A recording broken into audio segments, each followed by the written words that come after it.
KSJE Saturday mornings at 8 a.m. for Big Picture Science. Big Picture Science steps back to get the wide-angle view on science and technology. So think big. Big Picture Science, Saturdays at 8 a.m. on KSJE, the information and cultural beacon of the Four Corners. On the Media is all about print, broadcast, and the internet. And civil liberties, we do a lot on that. The show is about technological utopia and creepy dystopia. Law and lawbreakers. Blowhards and liars. Mainly, though, On the Media is about an hour. Please spend it with us. Saturday mornings at 7 on KSJE Farmington. Hello, I'm Antonia Gonzalez with National Native News. Tune in to our headline news service for stories about indigenous communities across the country and around the world. Hear about top concerns facing Native nations. Tribal history, language, and culture is also part of indigenous life. Check out our headline news service to learn more. Tune in here for National Native News. Weekdays at 5:55 on KSJE Farmington. This program is supported by San Juan Regional Medical Center, who's expanding its services to offer low-cost blood screenings all year round, now offering walk-in convenience to get the blood tests you want when you want them. MyLabs, patient-ordered testing, is available in Farmington at the hospital's laboratory and the Outpatient Diagnostic Center on 30th Street. Also in Aztec at San Juan Health Partners Family Medicine at 120 Llanos Street. With nearly 20 tests available, there's an option for everyone. MyLabs, patient-ordered testing, a wellness service of San Juan Regional Medical Center.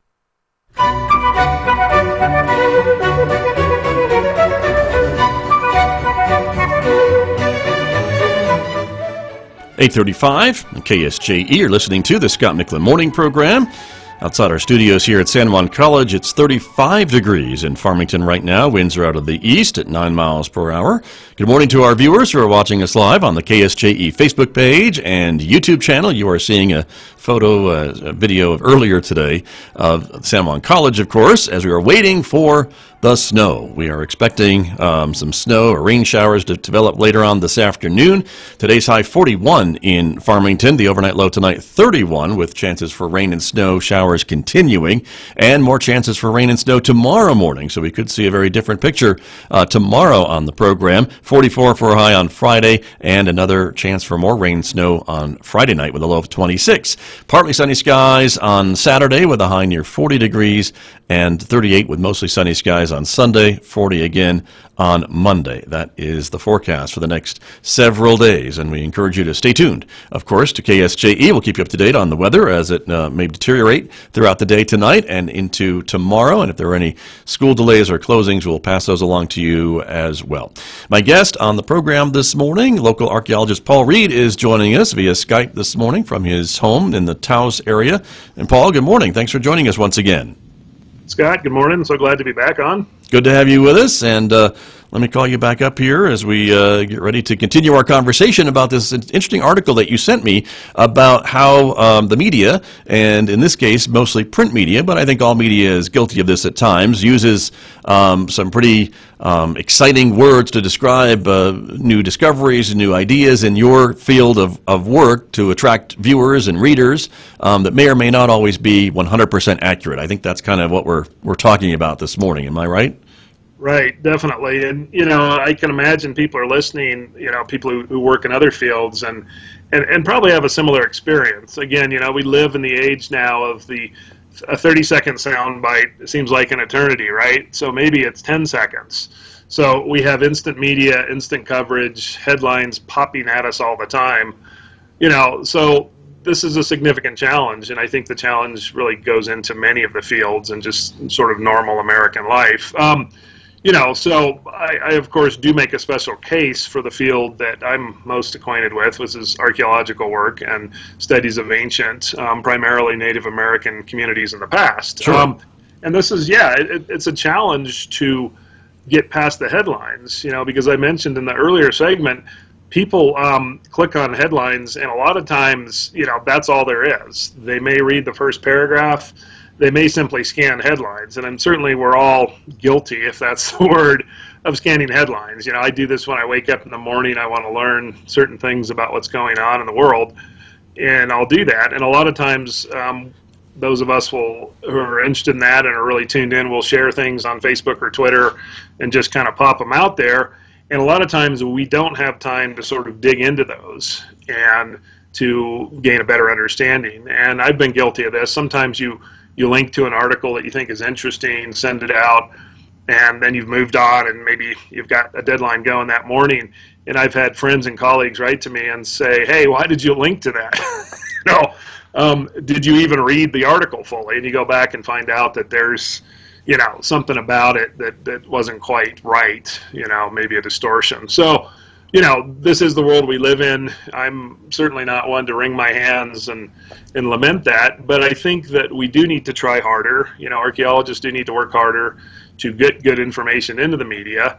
And we do need to work with folks in the media, and I've worked with a lot of different people since we've been, doing different things across the greater Chaco landscape, and have found all of the journalists I've worked with, whether in TV, radio, or print, very concerned about doing a good job. And, the thing is, though, people write stories, right, and they go up to the editors, and then the editors write headlines, right? That's right. This is the process of media. Someone else, a marketing person, an editor says, this is a great story, and maybe it's 5,000 words. This is a really long article in today's world. We need a headline that pops, So these are the people that we need to continue to work with and say, okay, let's get the headlines that pop, but let's think about language that might convey, a better story here. My colleagues writing this article, this was in a little blog for the American Anthropological Association, which is one of the main groups that we anthropologists and archaeologists belong to. And their point was basically they pulled out an article that was entitled Mystery of the Hohokam Ball Courts. Now, the Hohokam are a group who lived in the past down in sort of central and southern Arizona, and they built these large oval structures, that were huge on the scale of several acres, some of them. And the folks, as we understand it, they played a ball game that we think came up from the south in Mexico and Mesoamerica. So this article was purporting to, get the information out about this interesting ancient ball game, essentially from the past. Right. But by putting in Mystery of the Hohokam Ball Court, they sort of created the notion that we have no idea why people played this game, what it was, and all that. If you actually dug into that article, you found out that archaeologists have learned quite a bit about it along the way, and that maybe that headline could have been written a little differently, tweaked, pushed a little here and there, and still had some interesting, pop to it. Archaeologists unlocking, the importance of Hohokam ball courts. There's a possible headline that was thrown out, and that wouldn't necessarily create the sense that, number one, the archaeologists have no clue what's going on, which, suggests that all this time and money we spend on archaeology is wasted, which, I think I can go out on a limb and say it's not. Right, and sure. Number two, it would just, it would produce some interest on the part of people saying, hey, I've always wondered about those ball cards. Let's go study it and sort it out. So, this sounds somewhat semantic, but, as we know in our world, words matter a lot. So, we're just trying to get into a situation where we can help people understand, have a better understanding of the past, but then also, as I mentioned earlier, connect modern Native folks who are still living their lives to the sites of the past, and also to honor their role in modern society. A lot of what people understand or think they understand about Native America comes from Hollywood movies, over decades now, bad portrayals in the media, stereotypes, certain professional sports teams that refuse, despite many pleas, to maybe change a mascot and, have some real understanding. So we basically have a very stereotype-laden understanding of Native peoples in America. And as you said, people are making differences. We're trying to improve how we understand people and how we portray them in the media. But, this article from just last month really shows that we have a long ways to go here still.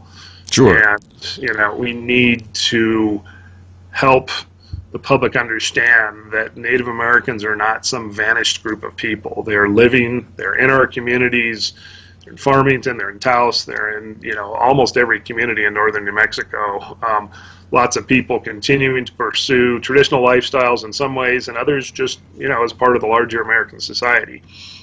So anyway, I think we are heading in the right direction. And again, to circle back, I think many professions are probably unhappy with their portrayal in the media and the understanding of different group histories and things. So, Sure. And this is something we're all responsible for, you know, working on and trying to improve. Right. Well, you mentioned movies, Paul Reed, and I want to just bring that up a little bit too, because I think that's you know, an interesting thing, and I think there's a lot of folks maybe who do think from what they've seen in the movies that the ancient Egyptians flew around on flying items or things like that, or things that they've seen, or their giant golden statues that came to life, or some of these things from what we know, which bases a little bit on unknown history, but really takes poetic license in off the rails a little bit in some of these portrayals of what we see. And I guess it's maybe because we don't have the full story, although we know a lot about ancient Egypt. There's still little gaps, and Hollywood tends to fill those in with their imaginations, I suppose, right? Right. You know, and of course, when we talk about New Mexico, it's inevitable that the discussion of aliens, right? And yes, of course.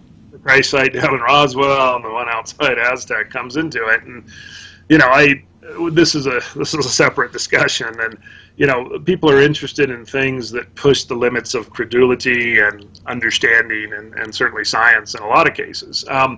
You know, but if people legitimately, or I should say purposefully, try to invoke, you know, these other explanations for what we see in the past of ancient Native America, then, you know, they're basically attacking the legacy of the people who are still here and whose ancestors built these amazing places. So, you know, and it's a denigration of that heritage and that history. And, you know, and it's hard, you know, we have a fringe element in our society, right, people who look at ancient civilizations anywhere in the world and have to invent some other way of looking at that, and can't imagine that humans are quite inventive worldwide, have been, you know, for 100,000 plus years, and are capable of solving lots of different engineering problems. But, you know, we do have to bring in the aliens at some point, and, you know, right. Van Daniken's landing fields down south of us, and, you know, and all these crazy ideas, you know, and those things aren't going to go away. So what we have to do, I think, is basically debunk those when they come up and say, look, there's a lot of very interesting things going on in the world, past and present, and we can understand those with the tools that the different fields of inquiry that we've developed in science and in the humanities, and especially bringing in the perspectives of people, indigenous peoples worldwide, who this is their lived experience, and it comes through a lot of them in their oral histories and their stories. So, you know, we can draw on that to understand things, and we can kind of leave the fringe people off on the fringe. Right, right. And just not give them too much airtime, hopefully. That's true. I just did, but that's all right. I hear what you're saying. Okay. What we have to be ready to confront. I've gotten questions like that in public lectures that I do. Right. And, you know, having a sense of humor helps, and, you know, that's because these things are with us. So that's true. That's true. And again, as we evolve, as we learn more about our past, our history, with the help of archaeologists who have been in the field for a number of years, I mean, it's quite easy to think that perhaps we'll learn more. And again, earlier archaeologists did not always take the care and thoughtfulness of looking into these sites and coming up with these narratives. But I mean, when these sites were rediscovered, I would say, maybe back in the early 1900s, especially in our area, Paul Reed, wouldn't you say that there was just a lot of ideas of, I mean, that's why Aztecs called Aztec. They thought this was from the Aztecs of Mexico, right? Right, exactly, and that was just a misapperception, and really, and ultimately, kind of had some at that point in our history in the late 19th, early 20th century, some definite racism in there as well. To look at these amazing ruins, you know, ancient sites at Aztec and Chaco and other places, and say, oh, these couldn't have been built by the people we know today, you know, as native peoples of our state. So, yeah, that's, you know, those things are stuck in our place name history. You know, one project that I know of is a group of native folks looking at different areas and seeing where people aren't, particularly opposed to it, to renaming some of these places on different spots on the landscape to names that more accurately reflect the heritage and the history. And, this, of course, is a very political issue, and no one is suggesting this for the larger communities in our area. But retaking those places and renaming them, where that's possible, I think is a big part of honoring this ancient heritage and of the modern people who, this is their lived experience. So, right. And as I mentioned earlier, Paul Reed, as more and more Native Americans maybe get into the field of archaeology, that can't be anything but a positive thing, right, to help in interpreting some of these sites and maybe some of these yet undiscovered things that we may learn about our area and these communities? Right, it definitely is. And what's happening in parallel with that is Native folks just working on the cultural side within their own communities, rediscovering their own past, maybe exploring their oral history in new ways that they haven't before. One project that I know of, some of the folks we worked with at the Pueblo of Acoma are part of a linguistic project creating the first written dictionary of the particular brand of the Keres language that the people at Acoma speak. So cool. There's an individual who was one of our key consultants in the field who, they're going through doing the oral part. This is how we say this is how we'd say this word. How might we spell it? And, because we're losing native languages at an astronomical rate every year and every decade. And what we're seeing in these communities is younger people are not speaking the languages. So, to their credit, a number of groups have started to do teaching, putting in native language classes, for little kids. We know from the study of language that first, second, third graders are really perfectly positioned to learn different languages and to take those on. So that's the point at which we need to do this. There are programs like this in the Navajo Nation and in many of the Pueblos and in many other groups across America. So this is part of really reclaiming for these folks their heritage, their language, their culture, and saying, to all the rest of us, we're an important part of America. We haven't been assimilated out. We haven't gone away. We are not just people in the past with these sites. We are present people. We're here now, and yes, we have a very rich heritage.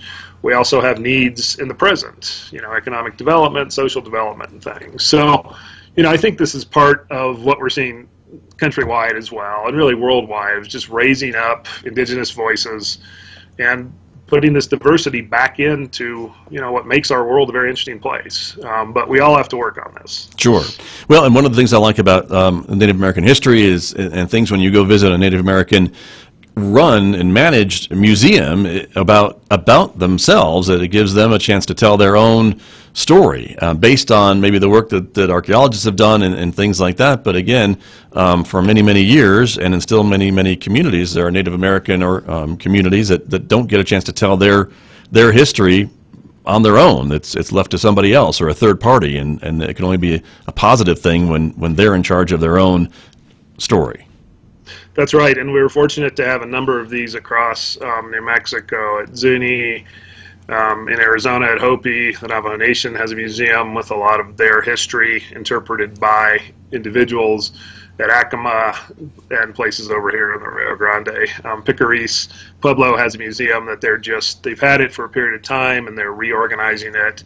And yeah, I think these are going to be some very interesting places for people to visit and to really get that other perspective and to hopefully allow us to broaden our understanding of Native peoples, get past either looking at them as just these ancient peoples in the past or of the bad stereotypes of modern people, and really enrich that entire narrative and I think bring people closer together and get past some of the issues that we've certainly had in the past.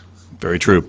Well, Paul Reed, looking at the clock in the corner of the screen, we are running out of time this morning. So once again, thank you for joining us this morning. It's always a great conversation when we catch up with you once a month.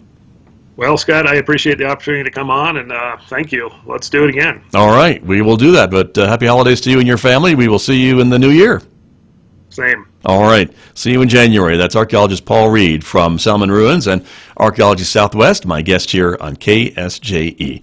We'll check the economy when we come back in just a moment.